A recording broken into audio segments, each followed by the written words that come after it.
দেশ জুড়ে বইছে নির্বাচনের জোর হাওয়া। 12 ফেব্রুয়ারি হবে ত্রয়োদশ জাতীয় সংসদ নির্বাচনের ভোট গ্রহণ। এ নিয়ে কি ভাবছেন সাধারণ মানুষ থেকে শুরু করে আগামী জনপ্রতিনিধিরা? সে কথাই জানাতে ডিবিসি নিউজের ইলেকশন এক্সপ্রেস ছুটে যাচ্ছে সব সংসদীয় আসনে।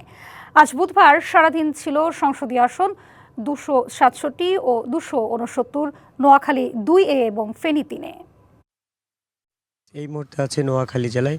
আমাদের সাথে অতিথি হিসেবে যুক্ত আছেন নোয়াখালী 2 আসনে ইসলামী আন্দোলন বাংলাদেশ মনোনীত প্রার্থী মাওলানা মোহাম্মদ খলিলুর রহমান। আমরা তার সাথে কথা বলবো। আমি মনে করি যদি দেশে এই এলাকাও যদি একজন আলেম প্রার্থী নির্বাচিত হয় তাহলে নারীরা তাদের ন্যায্য অধিকার পাবে। আমি পরিবর্তন করব, এই বর্তমান যে সংস্কৃতি আছে সে সংস্কৃতির পরিবর্তন করব। অতীতে যারা নির্বাচিত হয়েছে তারা এই দেশের মানুষের অধিকার প্রতিষ্ঠা করতে পারে নাই, আমি সে অধিকার প্রতিষ্ঠা করব। আমি জনপ্রত্যাশার পূরণ করব ইনশাআল্লাহ। তো আমরা এই পর্যন্ত প্রায় জনগণের দ্বারে দ্বারে আমরা যাচ্ছি, জনগণ থেকেও ভালো একটা আমরা সাড়া পাচ্ছি। জনগণ আমাদেরকে চাচ্ছে এখন। অতীতেও জনগণ অনেক দেখেছে, অনেকজন আসছে, অনেকজন গেছে, এখন জনগণ আমাদেরকে চাচ্ছে। মূলত গরিব সাধারণ অসহায় মানুষের খোঁজখবর নেওয়া সরকারি প্রান্ত বলতে কিছু এদেরকে দেওয়া, সুস্থ নির্বাচন আমরা চাই। আমাদের বিগত 17 বছর তো অবকাঠামো বলেন, সামাজিক উন্নয়ন বলেন, কোনো কাজে হয় নাই। আমাদের ফেনীতে এখন যেটা প্রয়োজন, আমরা যেহেতু উপকূলীয় অঞ্চলের মানুষ, সব রেগুলেটর যেটা আমাদের এটা অতি দ্রুত প্রয়োজন।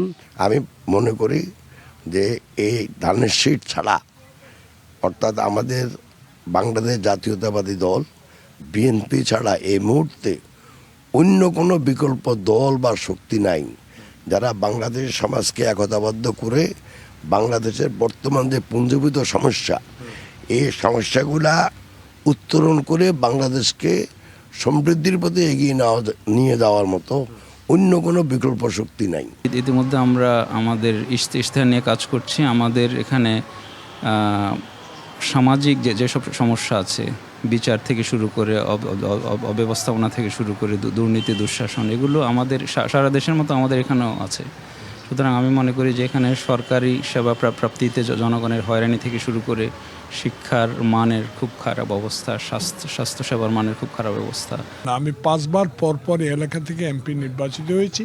এলাকা এত কাজ আমরা করেছি অতীতে, 2001 সালে ক্ষমতা থেকে 1991 সালে ক্ষমতা থেকে। গ্রাম অঞ্চলের জনসাধারণের গ্রহণযোগ্যতা আমাদের নেতাদের কাছে আছে। এই অঞ্চলটা হলো বিএনপি অধ্যুষিত এলাকা, এই জন্য আমরা পরপর এখান থেকে এমপি হতে পেরেছি।